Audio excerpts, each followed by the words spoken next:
When they were boys and the world had gone mad, they were charged with wresting it back from tyrants. Horrible experience. By the time the war was over, I'd see blood, I wanted to run. Joe Wilson, a battlefield medic with the 45th. You're out there working on them and no protection, and they're shooting at you. And you have no protection. I wouldn't do that again for anything. 511 days of combat. Oh, I can shut my eyes and they'll see all that. And Dachau. It was horrible, horrible, horrible. 70% of my flights were perfect. Irvin Rickey, reconnaissance photographer, 8th Air Force. He can show you the original photos he took 30,000 feet above the D-Day beaches and shot down on his mother's birthday. He still tastes the bitterness of 5 months in a German prison camp. And for 153 days, that was what I lived off of, was one piece of bread, molded bread. Lots of hard memories.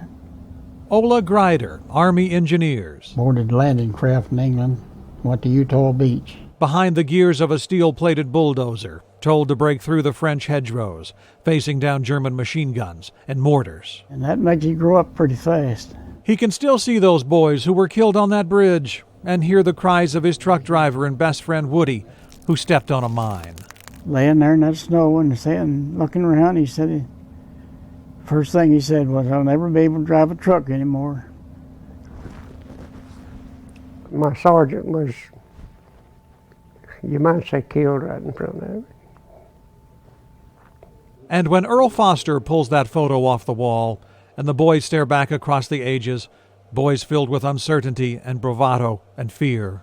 Just brings back old memories. He remembers the 223 of them who struggled into that cold and snowy valley at the Bulge, and the 22 who limped back out. Well, you get to thinking about it and it's hard.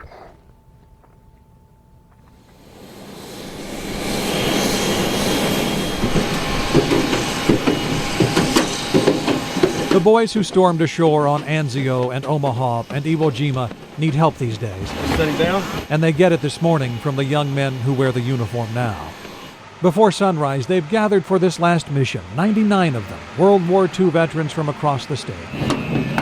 Invited by Oklahoma Honor Flights, an organization that paves the way for these men to travel to Washington, D.C., so they can visit the National World War II Memorial in a whirlwind one-day trip.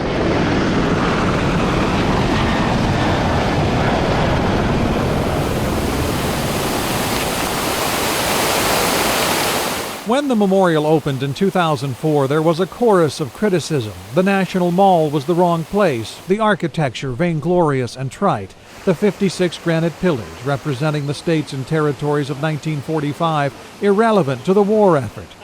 But look where they head first.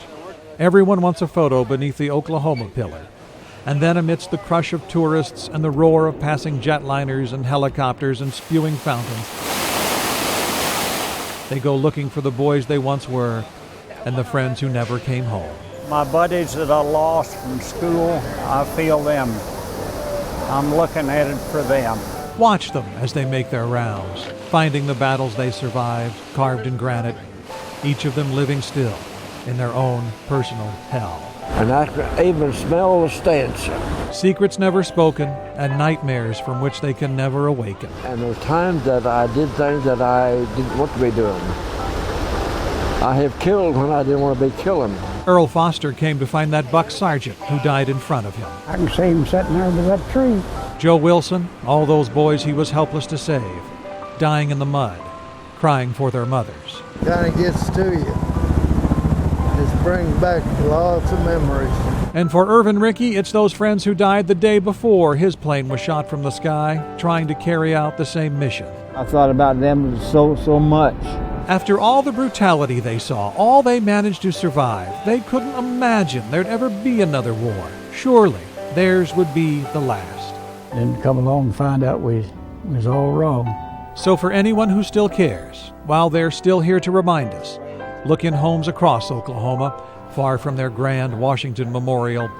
On the back walls where old men hang the memories that matter to them most, you'll find loves long lost, and moth-eaten uniforms, and ribbons earned in dirty, miserable, ghastly places.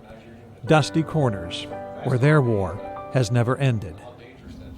It still gets, brought up once in a while. And hidden hallways where their buddies finally find their peace.